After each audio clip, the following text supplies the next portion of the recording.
আমাদের বয়স ধরে রাখতে স্ট্রেচিং এক্সারসাইজ কিন্তু ভীষণ সাহায্য করে। বয়স ধরে রাখতে মানে এটা নয় যে আপনার ৬০ বছর বয়স হয়ে গেছে অথচ আপনি একদম ১৫-১৬ বছরে থাকবেন, সেটা না।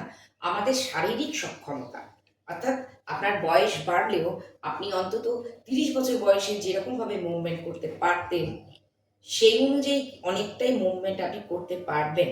সেই ধরনের এক্সারসাইজ আজকে আমরা করে দেখাবো, যে এক্সারসাইজের মাধ্যমে আপনি আপনার বয়সটাকে ধরে রাখতে পারবেন। চলুন, কি করব না, আমরা স্ট্রেচিং এক্সারসাইজ। এই স্ট্রেচিং এক্সারসাইজ আমরা নানাভাবে করতে পারি। আমরা বেল্ট নিয়ে করতে পারি, কোনো ওড়না নিয়ে করতে পারি, কোনো যন্ত্র নিয়ে করতে পারি, কিন্তু আমরা উইদাউট কোনো যন্ত্র ছাড়াই হাতে একটা বেল্ট নিতে পারেন বা একটা ওড়না নিয়ে আমরা এই স্ট্রেচিং এক্সারসাইজ করবো। তো প্রথমেই দেখুন, স্ট্রেচিং এক্সারসাইজ করলে কী হয়, সারা শরীরের জয়েন্টসগুলোও ভালো থাকবে, ব্লাড সার্কুলেশন ভালো হবে, তার ফলে আপনার কর্মক্ষমতা ঠিক থাকবে এবং আপনার হাত পা নড়াতে, হাঁটাচলা করতে ভালো লাগবে। প্রথমে দেখুন, এরকম করে যতটা পারছেন, যাদের হাঁটুতে ব্যথা তারা চেষ্টা করুন এতটা একটু একটু করে এরকম করে দেখুন স্ট্রেচিং কিভাবে হচ্ছে। আমি যখন পাটাকে এখানে ভাঁজ করছি, আমার এই দিকটা পুরো বডি স্ট্রেচ হচ্ছে। এরকমভাবে চেষ্টা করব।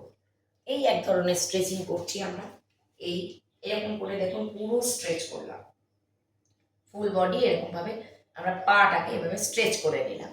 এরপরে দেখুন, দুটো পা এই রেখে যতটা সম্ভব নিয়ে যান, এরকমভাবে নিয়ে যান আর নিচে ঝোকার চেষ্টা করুন। হাঁটু ভাঙিনি, হাত রেখে দিয়েছি, দুটো পা এইভাবে রেখে স্ট্রেচ করছি, যতটা সম্ভব স্ট্রেচ করে নিচ্ছি, আবার পাটাকে এইদিকে নিয়ে আসছি।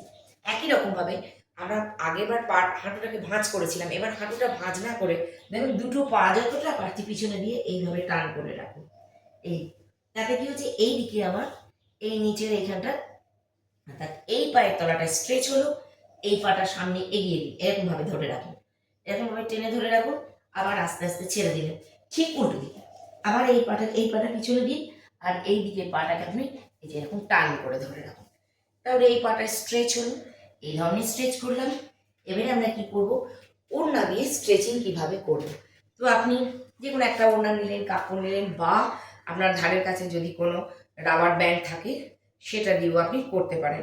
তো পাটাকে যাদের একদম ওঠে না, তারা স্ট্রেচিং কিভাবে করবেন, শুয়ে পড়ুন, একদম টান টান করে শুয়ে পড়ুন, করে দেখুন পাটাকে এরকম করে, আমি আগে এই ধরনের এক্সারসাইজ দেখিয়েছি, পা এরকম করে ধরলেন, খেয়াল করুন আমি টানছি পাটাকে, হাঁটুটা একদম টান, এই টেনে ধরে রাখুন, স্ট্রেচ 10 গুনুন, আবার শ্বাস ছাড়তে ছাড়তে নামিয়ে নিন, আবার টানুন টানুন, শ্বাস নিতে নিতে উঠুন, টেনে ধরুন। এইভাবে দুটো পায়ে আমরা করব, এই পায়ে করেছি, আবার এ পাতেও করব, অর্থাৎ দুই দিকেই সমানভাবে করতে হবে। এরকমভাবে টেনে তুলে খেয়াল করুন হাঁটুটা যেন এরকম ভাঁজ হয়ে না থাকে, নিচের পা স্ট্রেট, আর এই পাটাকেও আস্তে আস্তে আস্তে আস্তে টান করার চেষ্টা করতে হবে। তো প্রথম প্রথম আসবে না, খুব লাগবে এই জায়গাটা, মনে হবে দরকার নেই, কোনো কারণে লেগে যেতে পারে, তা নয়, লাগবে না, আপনাকে রোজ করতে হবে। আমাদের নিয়মিত অনভ্যাসের ফলে আমাদের এই জায়গাগুলো স্ট্রেচটা কমে যায়, তার ফলে আমাদের ব্যথা যন্ত্রণা বেড়ে যায়। তো এরকমভাবে স্ট্রেচ করলেন। এবারে আমরা দুটো পা যাদের একদম এরকম করে তুললে সোজা হয় না, পাটা হয়তো এরকম করে কোনো রকমে ধরে রেখেছেন, তাদেরকে বলবো এরকম নিন, একদম টান করে ধরে রাখুন, 1, এবারে এরকম নড়ান, 2, 3, আবার আস্তে আস্তে পাটাকে আস্তে আস্তে নামান, যতটা সম্ভব নামালেন, আবার টেনে টেনে তুলুন, এইভাবে ধরে রাখুন, যতটা সব পারছেন টেনে ধরুন। এছাড়াও স্ট্রেচ করবো বসে বসে, যারা এতটা মুভমেন্ট করতে পারেন না, তারা বসে বসে স্ট্রেচ কিভাবে করবেন। পাটা দেখুন এরকম বসুন, বসে পাটা এই সোজা করে দিন, সোজা করে সামনে দেখুন, আমার কিন্তু এতেও স্ট্রেচিং হচ্ছে। এই পাটা রেখে এরকমভাবে নামবো, আমি যদি এইদিকে পাটা দেখাই, একটা পা ভাঁজ, এবার গোড়ালিটা দেখুন বাইরের দিকে, এই যে পায়ের পাতাটা আমার নিজের মুখের দিকে, আর গোড়ালিটা ভেতর দিকে দিয়ে এরকম করে টান করুন, প্রচণ্ড লাগবে আপনার হাঁটুর তলায় এই জায়গাগুলো। তো এই বডিটা স্ট্রেচ হলো, এইভাবে স্ট্রেচ করব, দুটো পাই এরকমভাবে করব, এরকমভাবে স্ট্রেচ করুন। এটা পায়ের স্ট্রেচ হয়ে গেলে আবার হাতের ফুল বডি স্ট্রেচ কী করে করব, আপনি এরকম করে বসুন, মাটিতে বসতে পারেন বা খাটে পা ঝুলিয়ে বসুন, বসে দুটো হাত এরকম লক করুন, করে শ্বাস নিতে নিতে তুলুন, হাত তুলুন তুলুন, আরও টান টান করে তুলুন, পুরো বডি একদম টান করে যতটা সম্ভব। দেখুন আপনার এইখান থেকে পুরো বডি স্ট্রেচ হচ্ছে, একদম টান, টেনে ধরে রাখুন 10 গুনুন, আবার শ্বাস ছাড়তে ছাড়তে নামান। তুলছেন যখন ধীরে ধীরে শ্বাস নিতে নিতে তুলুন। এবার এখানে শ্বাসটাকে ধরে রাখুন, যদি না পারেন নর্মাল ব্রিদিং রাখুন, টন করে ধরে রাখুন। এই 10 গুনুন, পুরো এই জায়গাগুলো ক্র্যাম্প হয়ে যাবে, এতটাই টান হবে। খেয়াল করবেন কোনোই যেন এরকম ভেঙে না যায়। কোনোইটা এরকম রেখেছেন এই না, কোনোইটা একদম টান সোজা টেনে ধরে রাখুন, আবার ধীরে ধীরে নামান। এই একটা স্ট্রেচিং হলো। এরপরেও আর কি স্ট্রেচিং হবে, এরকম করে বসুন।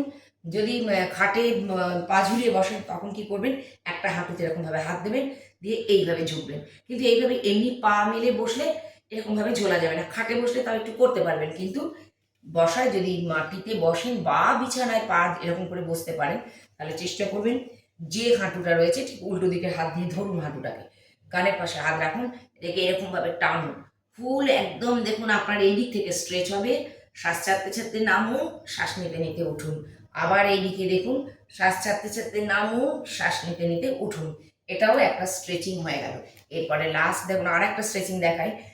বুক ভরে শ্বাস নিন, একদম টান হাত, এখান থেকে কোমরটার সামনে এগিয়ে দিয়ে আমরা ধীরে নামবো।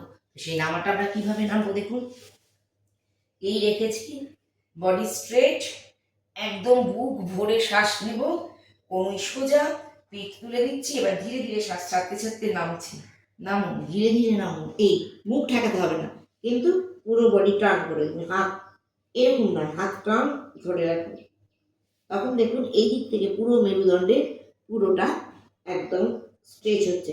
আবার ধীরে ধীরে শ্বাস নিতে নিতে উঠুন, হাত টান, হাত টান, ধীরে ধীরে শ্বাস নিতে নিতে পুরো মেরুদণ্ড সোজা করুন। যারা পারছেন না, হাতে ব্যথা কোমরে ব্যথা, তারা ধীরে ধীরে করুন। একটু একটু একটু একটু করে নামুন। বা যদি দুটো হাত একসঙ্গে নামাতে না পারেন, একটা হাত এরকম দিন, দিয়ে দূরে দিন। এবার ধীরে ধীরে এরকমভাবে নামুন, হাতটা দূরে দিয়ে দিন। এই এরকম করে ধরে রাখুন, কোনোই ভাঁজ করবেন না, কোনোই টান, আবার ধীরে ধীরে তুলুন।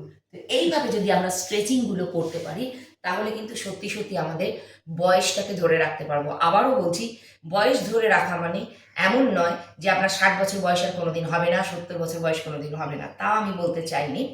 আমি বলতে চাইছি আমাদের শারীরিক সক্ষমতাটা অনেকটাই বয়স হয়ে গেলে, যেমন আমাদের চলাফেরা, আমাদের মুভমেন্ট কমে যায়, আমাদের গতি স্লথ হয়ে যায়, সেই স্লথ গতিকে আটকাতে স্ট্রেচিং এক্সারসাইজ ভীষণ ভীষণ ভীষণ উপকারী। আমি প্রত্যেকেই বলবো আপনারা চেষ্টা করুন যতটা সম্ভব নিজেকে সুস্থ রাখা যায়। যদি মনে হয় ভিডিওটা কাজে লাগবে, তাহলে অবশ্যই আপনারা ভিডিওটাকে সেভ করে রাখুন, রেগুলার প্র্যাকটিস করে দেখুন। স্ট্রেচিং এক্সারসাইজ করলে কিন্তু ব্যথা যন্ত্রণা সত্যি সত্যি কমে যায়, হাঁটুর ব্যথা তো কমেই কমে। তাই বলবো প্রত্যেকেই স্ট্রেচিং এক্সারসাইজটা রেগুলার প্র্যাকটিস করুন। এবং যে সমস্ত নতুন ভিউয়ার্স যারা রয়েছেন তাদের উদ্দেশ্যে বলবো, যদি নিত্য নতুন জিনিস দেখতে চান, তাহলে অবশ্যই আপনাকে দ্য যোগা টাইমস এই পেজ এবং চ্যানেলটিকে অবশ্যই খেয়াল রাখতে হবে, দেখতে হবে। এবং যদি ভালো লাগে তাহলে অবশ্যই আপনারা এই চ্যানেল এবং পেজটাকে লাইক করুন, ফলো করুন এবং সাবস্ক্রাইব করুন।